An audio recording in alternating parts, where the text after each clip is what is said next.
Bonjour à tous et bienvenue dans le Speed Astuce numéro 11. Aujourd'hui, je vais vous montrer un moyen simple de faire des trames sur vos dessins. Les trames, qu'est-ce que c'est? C'est des petits éléments graphiques qu'on répète pour donner l'illusion d'un gris sans utiliser de gris. Alors la plupart du temps, les trames sont rondes. On peut en voir dans les mangas, dans certains comics, et c'est ce qu'on va voir aujourd'hui. Avant d'aller plus loin, voici un exemple de ce qu'une trame peut donner. L'ombre de loin peut sembler grise, mais si on s'approche, on se rend compte que ce gris est constitué de points noirs. Alors, comment va-t-on faire ça? Je vais supprimer le calque. Et on va partir de notre dessin, ou du vôtre, peu importe. Je vais commencer par créer un nouveau calque, prendre une brosse toute simple, ronde, avec des bords nets, comme ceci. Ensuite, je vais choisir un gris plus ou moins foncé, selon que je veux une ombre plus ou moins forte, comme ceci.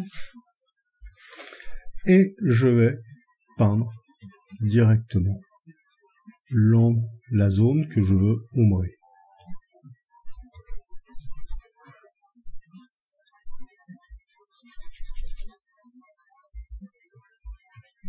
Alors là, je ne m'embête pas à faire un travail minutieux. Il y a d'autres speed astuces qui détaillent comment faire.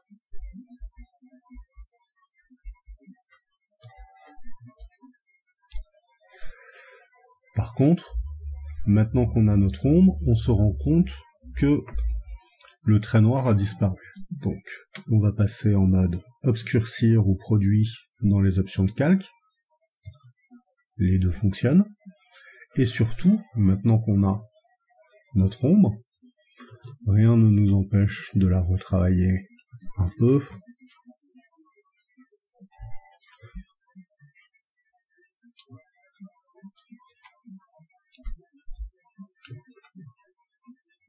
Voilà.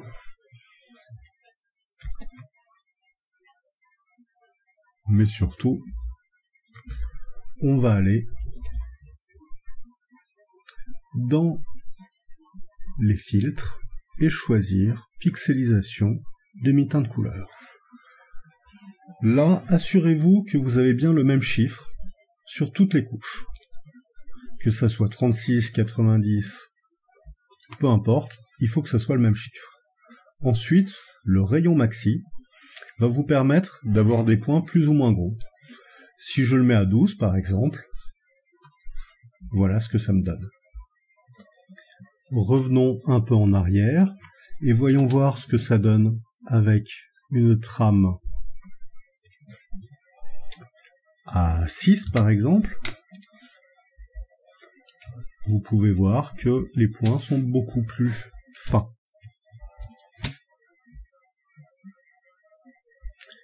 Revenons encore en arrière et je vais éclaircir mon ombre.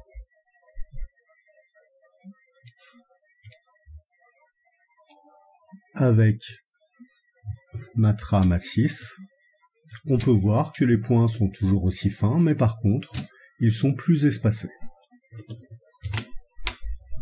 J'éclaircis encore. Je vais demander une trame à 20. J'ai des points très espacés, mais très gros. Après, à vous de voir en fonction de vos goûts et de vos besoins, quel type de trame vous allez faire. On a vu ce que ça donnait avec une ombre grise, en aplat, tout simple. Maintenant, regardez si je travaille de façon un peu plus poussée mon travail d'ombre et de lumière. J'ai donc plusieurs nuances de gris, contrairement à la première fois. À partir du moment où j'applique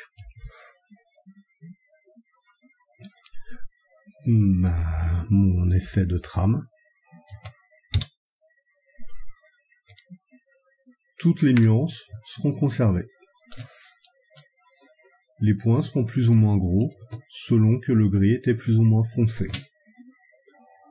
En fonction de la taille des points, vous obtiendrez des choses plus ou moins fines.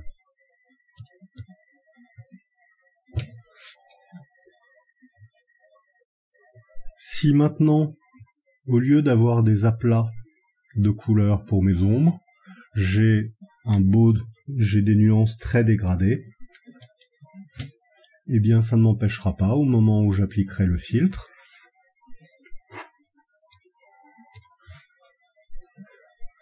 d'avoir la progression de ces dégradés, avec des points de plus en plus petits ou de plus en plus gros. Pareil, si j'ai des trames plus fines, ça me donnera ça. Si je contraste davantage, comme ceci, filtre, pixelisation, demi-teinte de couleur, je vais demander 8 de rayon maxi. Voilà ce que ça me donne.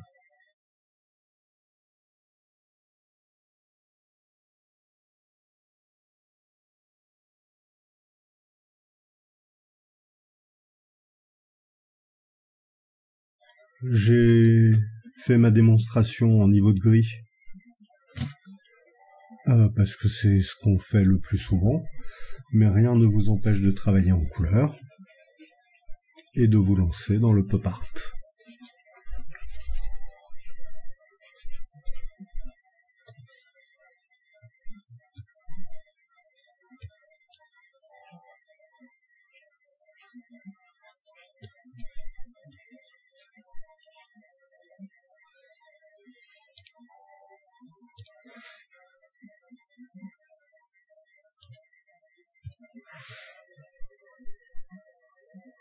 Alors, dernière petite chose concernant les trames.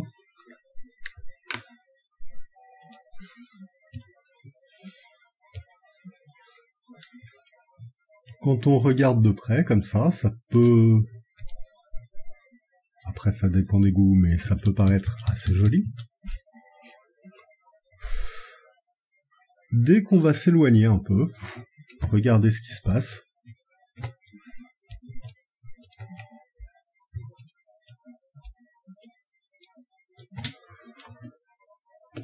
Les trames semblent créer des espèces de croisillons. C'est assez visible ici. C'est normal. C'est inévitable. Ça s'appelle le moirage. Sur ce, vous vous coucherez moins bête et je vous laisse expérimenter les trames par vous-même. Merci et au revoir.